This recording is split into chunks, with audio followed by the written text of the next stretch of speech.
Kebebasan individu dianggap sebagai nilai politik tertinggi dalam liberalism. Liberal ialah seseorang yang percaya kepada liberalism. Bagaimanapun, takrifan perkataan liberal boleh berbeza-beza bergantung kepada konteks sesebuah negara. Liberalism mementingkan hak individu serta persamaan peluang. Pelbagai mazhab liberalisme mungkin mempunyai dasar dan pandangan yang berbeza, tetapi secara umumnya mazhab ini bersetuju dengan prinsip berikut: kebebasan berfikir dan bersuara sekatan ke atas kuasa kerajaan, kedaulatan undang-undang, hak individu ke atas harta persendirian, pasaran bebas dan ketelusan sistem kerajaan. Liberal menyokong kerajaan demokrasi liberal dengan pengundian yang adil dan terbuka serta hak yang sama di bawah undang-undang untuk semua rakyat. Liberalisme moden berakar umbi dalam pencerahan dunia barat dan kini merangkumi pelbagai pemikiran dan sumber politik. Kebanyakan tanggapan asas dalam hampir semua teori pembentukan kerajaan awal, seperti hak raja yang diberikan Tuhan, status berasaskan keturunan dan institusi keagamaan, ditolak oleh liberalisme. Liberal percaya bahawa sistem ekonomi pasaran bebas adalah lebih cekap dan menghasilkan lebih banyak kemakmuran. Amerika Syarikat adalah negara liberal moden yang awal, yang diasaskan pada prinsip bahawa setiap manusia diciptakan sama, bahawa mereka memberi pencipta mereka hak yang tidak dapat dinafikan, bahawa di antaranya adalah kehidupan, kebebasan dan mengejar kebahagiaan, bahawa kerajaan dibuat oleh manusia yang menggunakan kuasa mereka dengan adil dengan persetujuan mereka yang mereka tadbir.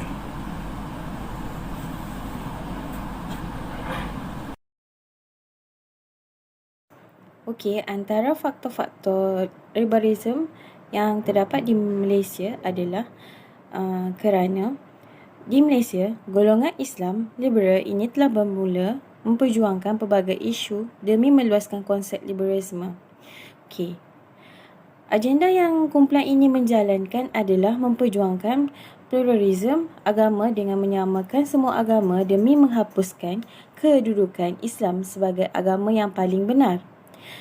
Di kedudukan Islam di Malaysia dapat merendahkan sehingga mengundang gejala murtad yang dapat kita perlihatkan. Okey, matlamat mereka yang dapat kita perhatikan adalah menjadikan Malaysia sebagai sebuah negara sekular berasaskan demokrasi liberal dan tiada kaitan dengan Islam. Okey. Muslim liberal berusaha untuk menggugat kedaulatan Islam sama ada secara langsung atau tidak langsung. Okey. Ini selaras dengan salah satu tuntutan Interfaith Commission iaitu IFC. Ia juga membenarkan umat Islam murtad tanpa dikenakan sebarang halangan atau tindakan. Agama. Aliran pemikir Islam liberal berpendapat agama Islam adalah agama yang benar. Namun, pada waktu yang sama, aliran Islam pemikiran liberal juga berpendapat semua agama selain Islam adalah benar juga. Dr. Nurkholis Majid, salah seorang tokoh pemikir Islam liberal, menyatakan ibarat roda. Pusat roda itu adalah Tuhan dan jari-jari itu adalah jalan dari pelbagai agama. Falsafah perennial juga membahagi agama pada level eksoterik batin dan eksoterik zahir. Satu agama berbeza dengan agama lain dalam level eksoterik tetapi sama dalam level eksoterik. Oleh kerana itu satu Tuhan banyak jalan, jadi pluralism sesungguhnya adalah sebuah aturan Tuhan yang tidak akan berubah, sehingga juga tidak mungkin dilawan atau diingkari. Mereka mendakwa apabila setiap penganut agama mendakwa hanya Tuhannya dan ajarannya sahaja yang betul. Itu hanyalah dakwaan yang relatif dalam konteks dia dan agamanya sahaja. Jika dilihat dalam konteks keseluruhan agama, maka semua agama yang konsep ketuhanan yang mengajar kepada kebaikan adalah semuanya benar. Manhaj seperti ini dipegang oleh Islam liberal dengan tujuan supaya manusia yang menganut agama Islam dapat menggunakan sepenuhnya masa dan tenaga untuk mencapai kemajuan tanpa dibazir kepada usaha membenarkan agamanya sahaja. Mereka berpendapat sesiapa sahaja yang menyembah Tuhan dan menjadi orang benar-benar ikut agama mereka, maka mereka sebenarnya adalah orang beragama. Sebab itulah perintah Allah dalam ayat ini. Sedangkan dalam ayat kursi dia telah menyatakan bahawa agama yang diterima di sisi Allah hanyalah Islam. Surah Al-Imran, sesiapa mencari agama selain agama Islam, maka sesekali tidaklah akan diterima agama itu daripadanya, dan dia di akhirat termasuk orang-orang yang rugi. Di Malaysia, persamaan gender menjadi isu utama bagi gerakan NGO yang berlandaskan pemikiran Islam liberal sebagai agenda perjuangan mereka. Perubahan hukum syariah khususnya yang berkaitan dengan persamaan hak antara lelaki dan perempuan disuarakan oleh sekumpulan Sister in Islam dalam isu rang undang-undang keluarga Islam wilayah persekutuan.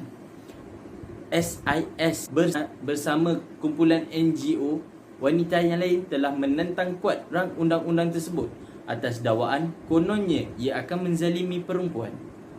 Sebelum itu, ia juga menentang kuat rang undang-undang jenayah syariah Terengganu Hudud dengan membangkitkan polemik kononnya undang-undang itu akan menzalimi wanita yang dirogol. SIS juga terkenal sebagai kumpulan yang menentang amalan poligami secara keseluruhannya dan pernah melancarkan kempen monogami secara terbuka. Agenda ini mendapat tempat dan sokongan dari ramai kalangan orang Islam yang terpengaruh dengan hujah-hujah logik, akal dan mendapat tempat dan ruang dalam media arus perdana. Kejayaan mengadakan program musawah yang antara lain tujuannya adalah untuk memperjuangkan kesaksamaan wanita. Peserta dari seluruh dunia dijemput untuk bersama-sama memikirkan kaedah untuk memperjuangkan hak wanita dan membebaskan mereka dari penindasan atas nama agama dan atas nama hukum syarak. Ada di antara mereka menganggap bahawa undang-undang keluarga Islam yang ada seperti memberi ketidakadilan kepada wanita. Lebih parah, ada yang menganggap Islam menindas kaum wanita, tidak memberi kebebasan dan mengongkong wanita daripada melakukan aktiviti kemasyarakatan. Dalam usaha memartabatkan wanita, Prof. Dr. Siti Musdah Mulia, pengarah di UIN, Universiti Islam Negeri Jakarta, selaku penyelia semasa menyediakan draft rancangan kompilasi hukum Islam Counter Legal Draft yang dikemukakan kepada Kementerian Agama, telah mencadangkan beberapa perubahan hukum Islam dalam enakmen perkahwinan. Sekalipun draft itu ditolak oleh Parlimen dan Kementerian Agama Republik Indonesia, namun aliran pemikiran Islam liberal terus bergerak atas slogan memartabatkan persamaan gender. Aliran pemikiran Islam liberal melihat bagi memerdekakan wanita Islam dari belenggu kewujudan, salah satunya melalui pemahaman surat yang universal. Mereka melihat persoalan tudung, jubah dan menutup aurat itu sebagai sesuatu yang merimaskan wanita, dan wanita Islam perlu dibebaskan dari pakaian yang menutup aurat tersebut. Bahkan apabila ditanya kepada seorang aktivis Islam liberal, kenapakah anda tidak memakai tudung? Jawapan yang diberikan adalah pakaian yang dituntut dalam Islam adalah takwa. Merujuk kepada surah Al-A'raf, wahai anak Adam, sesungguhnya kami telah menurunkan kepadamu pakaian untuk menutup auratmu, dan pakaian indah untuk perhiasan, dan pakaian takwa itulah yang paling baik. Yang demikian itu adalah sebahagian dari tanda-tanda kekuasaan Allah. Mudah-mudahan mereka selalu ingat. Kefahaman seperti ini memang merupakan asas perjuangan kepada aliran pemikiran Islam liberal dalam bab bertahankan hak-hak asasi LGBT. Para pemikir aliran Islam liberal berpendapat bahawa tidak ada alasan untuk menolak homoseksual. Bahkan penolakan dan kritikan terhadap homoseksual atau homoseksualiti oleh kalangan umat Islam hari ini berdasarkan penafsiran sempit terhadap ajaran Islam. Tuhan telah menjadikan semua manusia, baik lelaki ataupun wanita, adalah sederajat tanpa mengira etnik, kekayaan, kedudukan sosial ataupun orientasi seksual. Bahkan pemikiran Islam liberal ini mengiktiraf hak-hak bagi golongan lesbian dan gay. Mereka menganjurkan usaha-usaha untuk membela dan mempertahankan hak-hak sivil golongan lesbian, gay, biseksual, transgender dan individu yang mengamalkan interseksual. Agenda mereka menyokong sebarang usaha atau ketetapan yang memberi hak-hak yang sama rata untuk semua golongan manusia dalam sebuah masyarakat Islam tanpa mengira jenis, fahaman, agama, budaya dan gaya hidup seseorang. Kemunculan gerakan yang memperjuangkan perkahwinan sejenis dari Fakulti Syariah IAIN Semarang telah disemarakkan dalam penulisan jurnal Justicia diterbitkan oleh Fakulti Syariah IAIN Semarang edisi 25 2004 untuk menghalalkan perkahwinan homoseksual. Setahun selepas jurnal ini dikeluarkan, himpunan artikel yang ditulis oleh 6 penulis ini telah diterbitkan sebuah buku, Indahnya Kahwin Sesama Jenis. Penulisan ini bagi menggalakkan masyarakat menerima dan mengakui legalisasi perkahwinan sejenis adalah normal dan fitrah. Perkembangan semasa liberalisme di Malaysia menunjukkan bahawa pemikiran liberal terus disebarkan secara meluas dalam kalangan masyarakat Islam walaupun fatwa pengharamannya telah dikeluarkan. Walau bagaimanapun, ia masih bertambah bagai cendawan tumbuh selepas hujan dan berjaya menyelinap masuk melalui pelbagai medium, terutama melalui internet yang merupakan media baru yang sangat diminati oleh golongan muda. Di samping itu, pembawa pemahaman liberalisme ini pula dilihat seperti golongan profesional yang kononnya ikhlas membawa idea pembangunan semula agama Islam yang kelihatan out of date. Fahaman liberal ini membenarkan kemungkaran dan kebatilan sekiranya ia mempunyai alasan yang tepat berdasarkan logik akal semata-mata. Hal ini demikian kerana mereka telah diterapkan dengan kebebasan dalam melakukan sesuatu perkara secara terbuka di ruang awam yang melampaui batas syarat dalam agama Islam. Kebebasan bertingkah laku ini juga telah hangat dipromosikan di media-media dan berjaya melahirkan amalan individualistik dan sikap mementingkan diri sendiri dalam masyarakat Islam termasuk golongan belia muda. Seterusnya, pemikiran liberal ini juga membawa kesan kepada masyarakat Islam iaitu wujudnya keraguan akidah dan memecah belahkan perpaduan. Idea kebebasan ini telah mengancam institusi kekeluargaan di kalangan masyarakat Islam dengan fenomena kecurangan, penzinaan, sosial, pergaulan bebas, lelaki dan perempuan, peningkatan penglibatan dengan najis dada dan pertambahan kes-kes HIV dan AIDS. Mereka masih lagi berpegang teguh kepada fahaman ini walaupun terdapat banyak kesan yang diperolehi kerana beranggapan ia lebih memberi faedah kepada mereka sepertinya yang menyesuaikan agama dengan kehidupan moden sehingga mereka tidak mengambil peduli tentang mana kewajiban serta keperluan. Di samping itu, penolakan nilai-nilai murni dan agama di kalangan masyarakat Islam di Malaysia. Hal ini demikian kerana mereka mementingkan kebendaan semata-mata sehingga lupa pada tanggungjawab manusia sebagai khalifah, meninggalkan solat dan enggan berzakat. Dalam pada masa yang sama, budaya bergotong royong, bantu-membantu, bertegur sapa serta mengambil berat antara satu sama lain di dalam sesebuah masyarakat juga semakin pupus. Keadaan seperti ini telah melahirkan masyarakat yang mementingkan hawa nafsu semata-mata.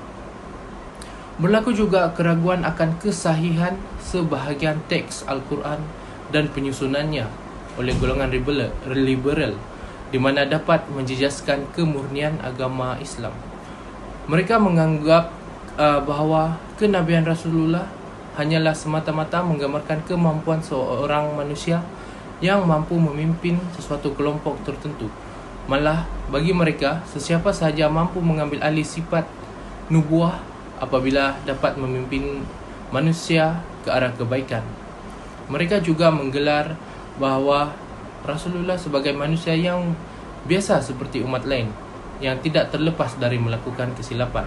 Di samping itu, umat Islam sebenar pula dianggap berpura-pura kerana mempercayai persona kendiri sempurna yang ada pada baginda. Bahkan kita juga dituduh sebagai penyembah teks dan taksub apabila kita mengamalkan dan mengikuti teks Al-Quran dan Al-Sunnah. Okey, seterusnya kita pergi kepada contoh-contoh liberalism di Malaysia. Contoh yang pertama berkaitan dengan liberalism ialah mengenai isu LGBT. Untuk pengetahuan semua, di Malaysia telah terdapat golongan aktivis yang menyokong LGBT ini. Golongan LGBT dan pihak-pihak pro-LGBT ini semakin agresif dan tampil secara terbuka mempertahankan perbuatan LGBT sebagai satu kebebasan kepada individu. Kejadian seorang pengetua pusat tahfiz yang ditangkap di atas kesalahan melakukan jenayah seksual kepada 9 orang pelajar pusat tahfiz di bawah kendaliannya. Pengetua berkenaan yang dikatakan sebagai pengikut LGBT ini telah melakukan perbuatan liwat, meraba tubuh bangsa, onani dan pelbagai lagi sehingga mendatangkan kecederaan yang serius kepada murid berkenaan. Selain itu, LGBT juga dilaporkan semakin mendapat tempat dalam kalangan pelajar institusi pengajian tinggi. Perbuatan seks luar tabi'i dan sonsang adalah antara gejala serius yang semakin berleluasa dalam kalangan pelajar universiti. Perlu difahami bahawa perlakuan para aktivis LGBT ini bukan sahaja bertentangan dengan agama Islam yang merupakan agama persekutuan, tapi juga bertentangan dengan undang-undang negara. Jika mereka bertegas untuk mempromosikan aktiviti mereka dan memaksa masyarakat menerima gaya hidup songsang itu, maka mereka boleh diambil tindakan undang-undang. Golongan LGBT perlu menerima hakikat bahawa di negara ini mereka tidak bebas menzahirkan gaya hidup mereka. Jika mereka ingin mengubah hakikat ini, mereka perlu mengubah undang-undang dan sudah tentu ia akan ditentang oleh masyarakat Islam. Sebagai umat Islam, kita bertanggungjawab melakukan amar ma'ruf nahi mungkar, menyeru kepada kebaikan dan mencegah kepada kemungkaran. Kerajaan perlu sedar akan bahaya dan ancaman gerakan LGBT ini yang telah membelakangi sistem undang-undang negara dan sistem nilai serta norma masyarakat setempat. Jika orang Islam tidak mematuhi undang-undang dengan cepat, mereka akan dilabel ekstremis dan pengganas. Golongan aktivis LGBT ini terang-terangan membelakangi undang-undang negara dan mereka dipanggil sebagai pejuang kebebasan. Contoh liberalism yang kedua adalah dalam isu murtad. Golongan Islam liberal di Malaysia antara yang mendesak agar penganut Islam diberi hak untuk murtad dari agama Islam tanpa sebarang tindakan undang-undang dan tanpa tertakluk dengan keputusan Mahkamah Syariah. Kes Lina Joy adalah kisah seorang anak Melayu murtad yang paling popular dan mendapat perhatian ramai. Pada tahun 1997, Azlina Jalani yang berumur 42 tahun telah memohon untuk bertukar nama kepada Lina Joy pada tahun 1997, tetapi ditolak kerana alasan telah bertukar agama Kristian tidak diterima. Pada tahun 1999, sekali lagi beliau memohon untuk menukar nama kepada Lina Joy dan kali ini tiada alasan pertukaran nama diberikan. Ianya telah diluluskan namun pada bahagian agama masih tertulis Islam. Menurut Lina Joy, beliau telah keluar dari agama Islam dan menganut agama Kristian Katolik sejak tahun 1990. Beliau telah dibaptiskan dan cuba mendapat pengesahan daripada Mahkamah Malaysia tanpa melalui Mahkamah Syariah. Pengesahan agama Kristian bermaksud perkataan Islam dalam kad pengenalan ditukar kepada Kristian. Beliau mahukan agama dalam kad pengenalan ditukar kepada ditukar kerana ingin berkahwin dengan kekasihnya yang beragama Kristian.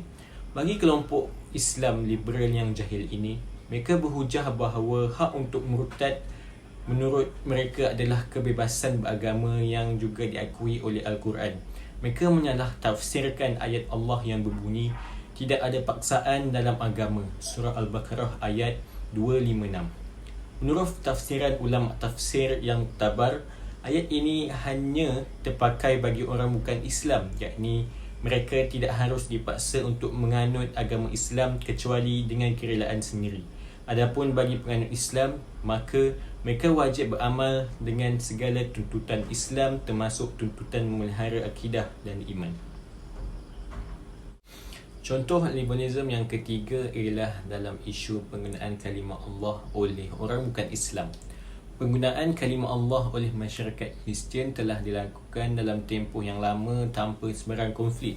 Namun isu ini mula menjadi polemik apabila penggunaan tersebut mula diperluaskan menerusi medium penerbit akhbar rasmi gereja di Semenanjung yang memperlihatkan komposisi umat Islam yang lebih banyak berbanding penganut Kristian. Polemik tersebut mula tercetus pada 31 Disember 2007 apabila seorang pengarang akhbar The Catholic Weekly, Padri Lawrence Andrew menyatakan bahawa pihak Kementerian Dalam Negeri KDN telah memperbaharui permit penerbitan akhbar itu tanpa larangan menggunakan kalimah Allah. Pihak KDN mengesahkan bahawa larangan yang telah dikuatkuasakan pada 1 November 2006 itu masih kekal. Lalu pada 3 Januari 2008, Menteri di Jabatan Perdana Menteri Datuk Dr. Abdullah Muhammad Zain menyatakan bahawa Mesyuarat Kabinet Malaysia telah mengekalkan keputusan mahkamah dengan melarang bagi semua agama kecuali Islam daripada menggunakan kalimah Allah dalam penerbitan akhbar masing-masing. Isu tuntutan penggunaan kalimah Allah ini perlu dilihat dalam rangka yang lebih luas, bukan berdasarkan hukum asal semata-mata, bahkan perlu kepada perangkuman elemen realiti semasa masyarakat pelbagai kaum dan agama di Malaysia. Keputusan yang dikeluarkan oleh pihak mahkamah tersebut seharusnya diterima dengan hati yang terbuka dalam usaha mengekalkan perpaduan dan keharmonian yang telah wujud sejak sekian lama dalam kalangan masyarakat Malaysia. Isu ini perlu diperhalusi dan ditangani secara bijak kerana dikhawatiri boleh mencetuskan pertembungan berbentuk provokasi antara pihak yang terlibat sehingga menjejaskan keharmonian yang telah terbina sejak sekian lama. Pihak Kristian perlu menghormati asas yang telah dipegang oleh semua masyarakat Muslim dalam mempertahankan kemuliaan kalimah Allah tersebut tanpa mengaitkan dengan sebarang elemen penindasan terhadap hak kebebasan beragama di Malaysia. Pihak Muslim pula perlu sedaya upaya menahan diri daripada mencetuskan sebarang provokasi. Kita ke topik seterusnya iaitu cara menangani liberalism. Yang pertama, menganjurkan seminar dan diskusi ilmu. Kita boleh membuat program ini secara terbuka kepada orang ramai untuk membahaskan isu-isu pentingnya tentang fenomena-fenomena yang boleh mengancam akidah seorang muslimin dan juga dapat mencegah perkara yang bercanggah dari Islam. Sebagai contoh, macam sekarang ini ustaz-ustaz banyak buat ceramah dekat masjid, dewan, padang, mostly selepas solat Isyak. Seterusnya, menggunakan platform media sosial untuk membasmi pemikiran Islam liberal. Platform media sosial ini bukan sahaja untuk kita berinteraksi, post tentang kehidupan maupun like atau komen portal-portal yang ada. Malah kita juga boleh tahu tentang penyebaran maklumat berkaitan isu-isu semasa yang sahih seperti gerakan liberalism, pluralism dan LGBT. Ini dapat membantu masyarakat muslimin mengenal pasti motif atau ideologi yang ingin disampaikan oleh golongan tersebut. Akhir sekali, program pembangunan insaniah seharusnya ada untuk mendidik kanak-kanak maupun remaja. Kita perlu memperkukuhkan akidah seperti ilmu pengetahuan, contohnya di sekolah ataupun institusi pengajian. Dengan ini, golongan muda dapat memahami apa itu liberalism dengan lebih mendalam dan teliti supaya sikap berfikir sendirian tanpa bercanggah dengan ajaran Islam dapat dijauhi. Dan mereka juga tidak dalam keadaan culture shock apabila mereka semakin meningkat umur. Kesimpulannya, liberalism dibentuk dengan tujuan membawa semangat mahukan kemajuan dan kebebasan. Cabaran umat Islam dahulu dan sekarang serta masa depan sentiasa menjadi polemik yang berterusan. Memang tak dapat disangkal lagi bahawa umat Islam perlu bertungkus lumus dalam mencapai kemajuan material dan pada masa yang sama perlu berusaha untuk menjadikan umat Islam hari ini dan yang akan datang berkualiti dari aspek akidah dan keimanan. Islam sewajarnya dan seharusnya wajib untuk kita mempertahankan keasliannya kerana ia adalah agama yang nyata, yang benar sebenarnya. Bukan itu saja, Islam juga adalah wahyu terakhir daripada Allah Subhanahu Wa Taala yang diturunkan kepada Nabi Muhammad sallallahu alaihi wasallam. Justru itu sudah semestinya menjadi tanggungjawab kita untuk mempertahankan keaslian agama Islam daripada dinodai atau diracuni oleh mereka yang berpegang teguh kepada ajaran atau fahaman liberalism yang bertentangan dengan fikrah dan syariat Islam.